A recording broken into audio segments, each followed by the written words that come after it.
أعوذ بالله من الشيطان الرجيم بسم الله الرحمن الرحيم حافظوا على الصلوات والصلاة الوسطى وقوموا لله قانتين فإن خفتم فرجالا أو ركبانا فإذا أمنتم فاذكروا الله كما علمكم ما لم تكونوا تعلمون. نانی درس کې به انشاءالله العزیز سورة بقرہ پارہ نمبر 2 رکو نمبر 31 او آیات نمبر 238 او 239 دو آیاتونه ویل کېږي. اوس دې ځای کې الله جل جلاله فرمایي وی تاسو د منځونو چې دی نو اهتمام وکئ، خاص کر د صلات وسطی. نو تاسو که خیال کړئ شاته چې نو آیات نمبر 153 شو ګورئ. آیات نمبر 153 کې چې د هغې نه وروستو بیا دغه احکامات شروع کېدل، نو د دغه احکاماتو شروع کېدلو نه مخکې الله جل جلاله فرمایل یا ایها الذین آمنوا استعینوا بالصبر والصلاة ان الله مع الصابرین. اے د ایمان خاوندانو تاسو چې نو هغه د الله مدد طلب کوي په صبر او په منځ سره. اوس دلته هم د دغه احکامات طلاق باز شو، نو د نکاح او د طلاق نه وروستو الله جل جلاله بیا وی حافظو علی الصلوات والصلاة الوسطى، تاسو د منځونو اهتمام وکئ او خاص کر نو د منځ د وسطا د منځني منځ. نو انسان نه چونکې دوو شیزونو په دوو وختونو کې اکثر د منځ په باره کې غفلت کیږي. یو د خوشحالۍ په صورت کې چې کله واده کویدنه وغیره دې سوي، نو خلک په خوشحالۍ کې دومره مش شي چې دوی ته د الله حکمونه چې دی نو هغه یاد نه پاتې نشي. نو ځکه الله رب العزت وی حافظو علی الصلوات، تاسو د منځونو چې دی نو هغه اهتمام وکړئ. که خوشحالي دا د باندې الله راوستي، نو چې الله د باندې خوشحالي راوستي نو دغه خوشحالۍ په دوران کې الله مه هېروئ. او دویم صورت د انسان د غصې د خفګان وي،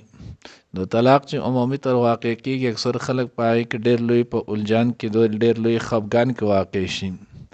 نو الله جل جلاله یې بعض وخت کې بیا خلک په هغې په اباس مباحثې کې دومره یو بل سره لري او جوړ لاړ شي، اکثر د مانځه اهتمام سره نو هغې ته هم خیال نه. نو الله وی حافظو علی الصلوات والصلاة الوسطى،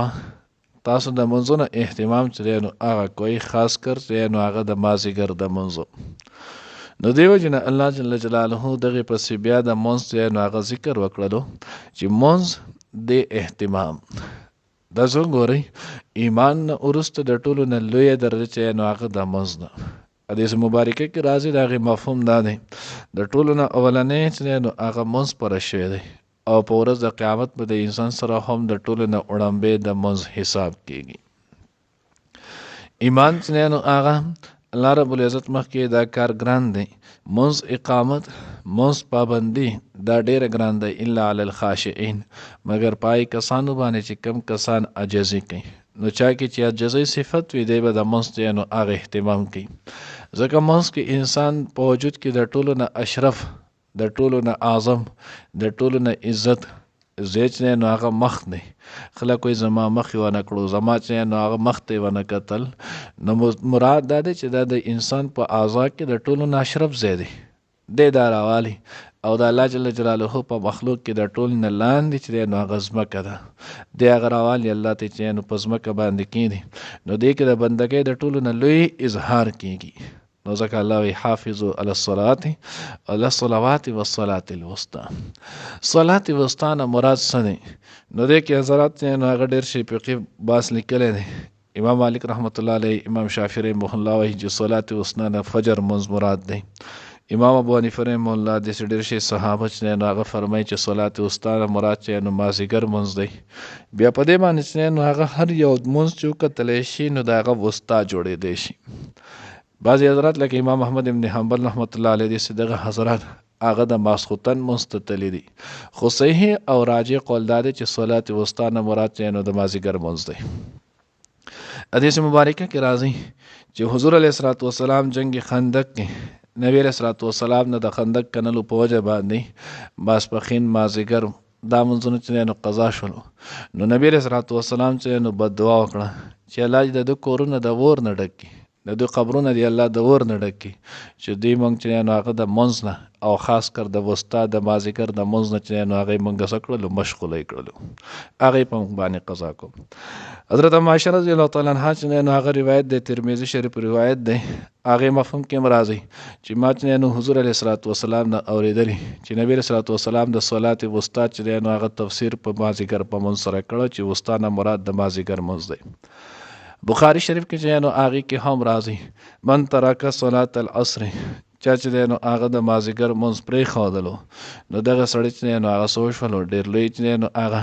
قد حبط عمله د منځ د عمل هغه ضایع شو باطل شو صحیح مسلم او صحیح بخاری متفق علیه روایت دی الذين تفوتوه صلاة العصر فكأنما وتر اهله وماله هغه کسان چې د هغوی د مازدیګر منځ چې نو هغه فوت شو د ګویا دوی په وبال په اعتبار سره دومره لوی ګناه دومره لوی نقصان وشو لکه د ټول اهل او مال چې نو هغه د ضایع شي نو د دې مراد پته ولګي چې صلات الوسطى نه مراد صلات العصر دی بل روایت کې راځي د هغې مفهوم دا دی چې نبی علیه الصلوۃ والسلام فرمایلی دي من صلی صلات البردین دخل الجنه چا چې دوه یخ منځونه وکړلو نو دا سړی به نو جنت ته داخلیږي آیا متعلق لیکلي صلات العصر و صلات الفجر نو بهرحال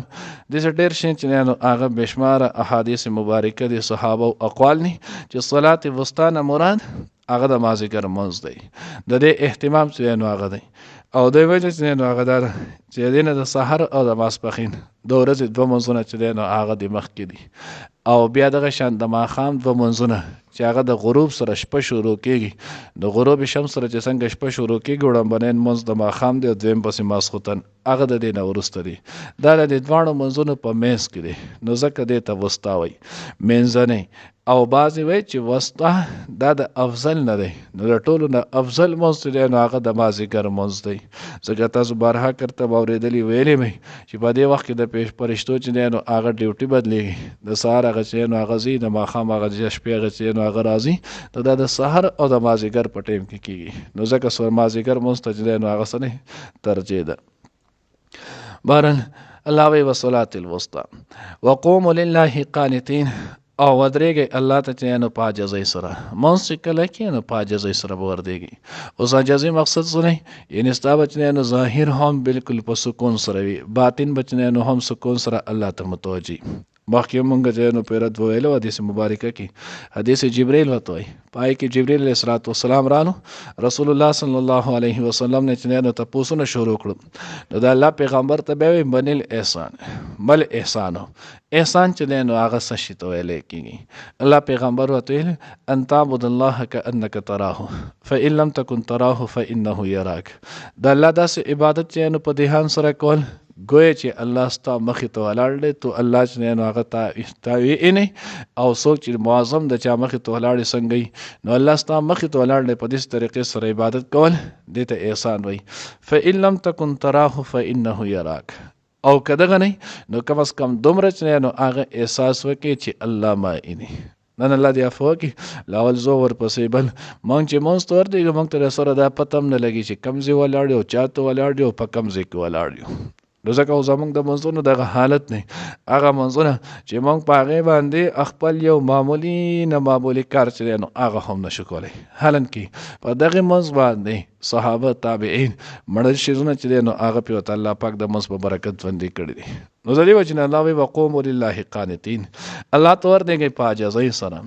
دغه شان تابعدارۍ سره حدیث مبارکه کې راځي د الله پیغمبر چې نو هغه تفسیر یې کړی دی چې کل قنوت هر هغه په مانځه کې په قرآن کې چې څومره هم قنوت راځي دا په معنی د طاعت سره وي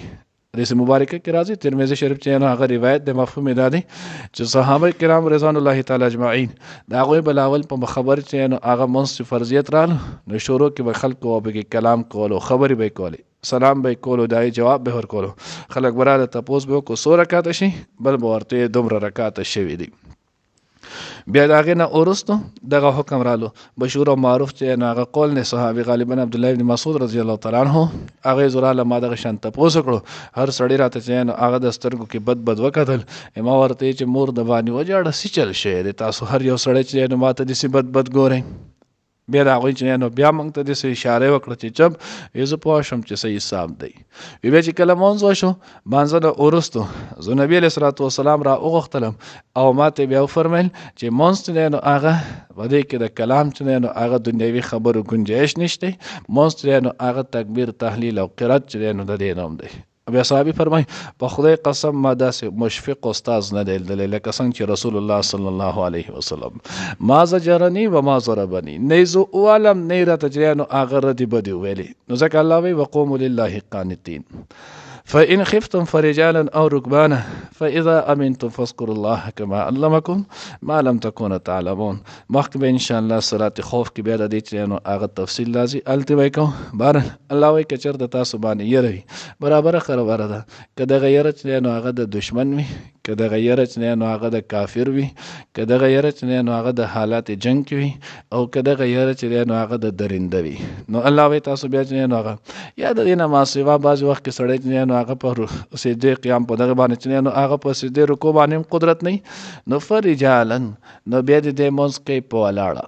رجال باندې ولاړه امام ابو حنیفه رحمه الله امام بخاری رحمه الله د دواړو حضراتو چې نو هغه ایمان کړي د په ولاړه د دې بیا چې نو په ولاړه خپل مونځ وکړي مونځ چې نو هغه د خپل لکه بعضې وخت کې اکثر څوک بیماري نو د هغې بیمارۍ کې دی په ولاړه باندې مونځ کولی شي چې رکوع سجدې باندې دی قادر نه نو په څنګ چې په ناسته کوي داسې دی په ولاړه هم کولی شي په ولاړې البته د رکوع سجدې دپاره به نو هغه د سر اشاره کوي د رکوع دپاره لږ د سجدې دپاره به د هغې نه لږ سوا چې دی نو هغه سر څه کوي ښکته کوي نو الله وایي فرجالا نو په ولاړه دې مونځ وکړي امام شافعي رحمه الله چې دی نو هغه معنی کړی پیدل په روانه دی وکړي خو مونږ امام ابو حنیفه رحمه الله ورته وایي چې په روانه باندې مونځ نه کېږي ولی حضور علیه الصلاة والسلام خندق کې د نبی علیه الصلاة والسلام نه څلور مونځونه چې دی نو هغه قضا شوي دي خو د الله پیغمبر په روانه کې مونځ چې دی نو هغه یې نه دی کړی نو په ولاړه کولی شي خو په روانه نه شي کولی او رکبانه او یا په سورلی باندې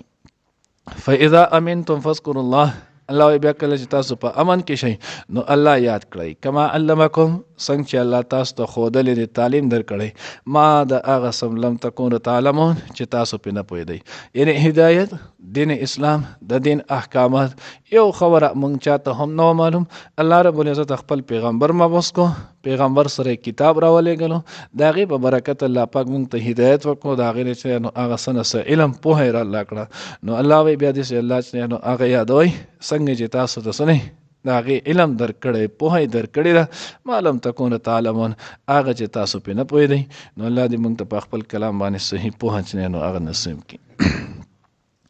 حافظو حفاظت کوي علی الصلوات د ټول منځونو والصلاة الوسطى او خاص کر د منځني منځ یعنی مازدیګر وقوموا او وردیږئ لله الله ته قانتین په عاجزۍ سره فإن خفتم بیا که چرې هرېدلی تاسو فرجالا نو منځ کوئ په ولاړه او رکبانا یا په سورلی فاذا امنتم بیا هر کله چې په امن کې شئ تاسو فاذکروا الله نو یاد کړئ الله کما علمکم څنګه چې ښودلی دي تاسو ته ما هغه سلم تکونو تعلمون چې تاسو پرې نه پوهېدئ